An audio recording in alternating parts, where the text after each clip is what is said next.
Hello student, a very good morning to all of you. So here I am to take your Assamese class, okay? Class 6 Assamese video. Part num 10 আৰু লেসনৰ নাম কি তোমালোকৰ ফলাফল। এই যে কবিতাটো যে আছে তোমালোকৰ ফলাফল কবিতা এটোৱে আজি মই আৰম্ভ কৰিবলৈ গৈ আছো। ঠিক আছে? চোৱা। প্ৰথমতে কবিতাটো মই কবিতাটো আৰম্ভ কৰাৰ আগত কবিজনৰ বিষয়ে আমি অলপমান পঢ়ো। চোৱা কবিৰ পৰিচয়ত আছে চোৱা কবি হৈছে নৱকান্ত বৰুৱা। তেখেতৰ বিষয়ে অলপমান পঢ়ো কাৰণ তেওঁৰ ইয়াৰ পৰা তোমালোকৰ এক্সামত কুৱেশ্যন থাকিব, তোমালোকে লিখিব লাগিব।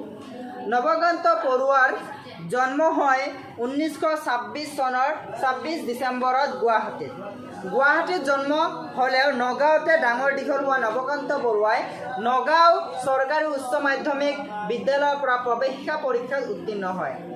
তাৰ পাছত তেখেতে শান্তি নিকেতনৰ বিশ্বভাৰতীৰ পৰা ইংৰাজীত অনাৰ্ছ লয়। BA আৰু আলিপুৰ মুছলিম বিশ্ববিদ্যালয়ৰ পৰা ইংৰাজীত MA ডিগ্ৰী লাভ কৰে। নৱকান্ত বৰুৱাই বহুতো কবিতা, নাটক, উপন্যাস আদি ৰচনা কৰাৰ উপৰিও শিশুসকলৰ কাৰণে বহুতো সাহিত্য ৰচনা কৰি গৈছে। একোত ককাইদেউ,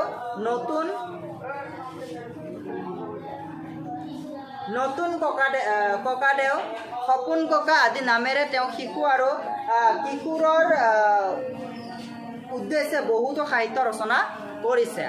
তেওঁৰ শিশু উপন্যাস খিয়ালি পালেগৈ ৰতনপুৰ, আখৰৰ জখলা কাহিনী আছে, হত উকাৰে ভূ, গীতিনাট্য আৰু নাটিকা, মই তুনালো, গোলাপ আৰু বেলি ফুল, মনত পৰা শব্দ, কেৰেলোৱাৰ ৰেল, কাগজ কলমৰ ৰণ, কবিতা সংকলন, উমলা ঘৰৰ পুথি, ৰামায়ণ আৰু উপনিষদৰ কাহিনীৰ ওপৰত ভিত্তি কৰি শিশু উপযোগীকৈ লিখা কিশোৰ ৰামায়ণ, কিশোৰ উপনিষদ আদি উল্লেখযোগ্য গ্ৰন্থ। ঠিক আছে? চ' এয়া ইয়াৰ পৰা তেওঁৰ বিষয়ে কিছুমান কি আহিব কুৱেশ্যন আনচাৰ আহিব পাৰে। ফলাফল কবিতাটো প্ৰথমতে আবৃত্তি কৰোঁ। ঠিক আছে? এদিন দেখিলোঁ এহাল ডাঙৰ অজগৰ হয় ক্ৰোধ, মনে লাগে যদি ছাৰক সুবিধা কৰিলে ভীষণ যুদ্ধ। নেজৰ কোবত উভালি পৰিল বপচা বনৰ মূৰা, সিহঁত দুটাৰ দপদপনিত ধূলিবোৰো হ'ল গুৰা। সাদিন ওলাই বেলি মাৰ গ'ল সাদিন ওলালে জোন, সিহঁতৰ ৰণ শেষেকে নহয় নিজকে নেহাৰেচোন। দুয়োডাল নেজ দুয়োটাই খালে লাহে লাহে পেট পালে, কাৰ পেটটোনো কোনে আগ খালে সেইটো নাজানো হ'লে। লাহে লাহে আহি আৰু আগবাঢ়ি খালে দুয়োটাৰে বুকু, মিছা বুলি তুমি নেহাঁহিবা দেই এই দুটা মোৰ চকু। তাৰ পিছদিনা মোৰ দুয়োটাও খাওঁতে খতম হ'ল, সিহঁত দুটাৰ কাজিয়াৰ চিন বপচা জোপা হেৰল। মোৰ কথা জনি পতিয়ন নাহে আহিবা এদিন বাৰু, সিহঁতে উভলা বপচা জোপাকে আনি দেখুৱাব পাৰোঁ। ঠিক আছে? খুব ধুনীয়া এটা কবিতা। এতিয়া চাওক কবিতাটোৱে কি কৈছে। এদিন দেখিলোঁ এহাল ডাঙৰ অজগৰ হয় ক্ৰুদ্ধ, মনে লাগে যদি ছাৰক সুবিধা কৰিলে ভীষণ যুদ্ধ। মানে কি এদিনাখন কোনে কবিয়ে কি কৈ আছে যে কবিয়ে হাবিৰে গৈ থাকোঁতে বননিত হাবিত তেওঁ কি দেখিলে দুটা প্ৰকাণ্ড অজগৰে যুদ্ধ কৰি আছে। ঠিক আছে? নেজৰ কোবত উভালি পৰিল বপচা বনৰ মূৰা।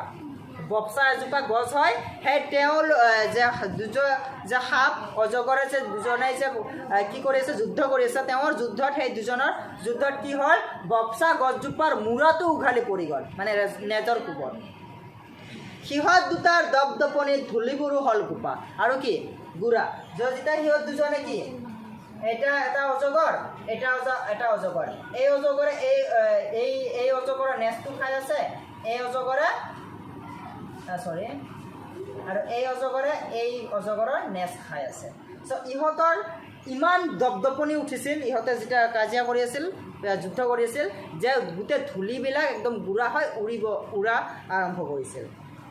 সিহঁত তাৰপিছত চোৱা সাদিন ওলাই বেলি মাৰ গ'ল সাদিন ওলালে জোন। তেন্তে তেওঁলোকে কেইদিন সিহঁতে যুদ্ধ কৰিছে 7 দিন। এসপ্তাহ 7 দিন বেলি ওলাইছে 7 দিন জোনো ওলাইছে মানে ৰাতি হৈ গৈছে সিহঁতৰ ৰণ শেষকে নহয় নিজকে নেহাৰেচোন আৰু সিহঁতৰ যুদ্ধ শেষেই হোৱা নাই ইজনে সিজনক দুয়োজনে কাককে নেৰে দুয়োজনে কি কৰি আছে দুয়োডাল নেজ দুয়োটাই খালে লাহে লাহে পেট পালে কি এই অজগৰৰ নেজ এই অজগৰে খালে এই অজগৰৰ নেজ এই অজগৰে খালে কি খাওঁতে খাওঁতে এই পেটলৈকে দুয়োজনে পালে দুয়োজনৰ পেট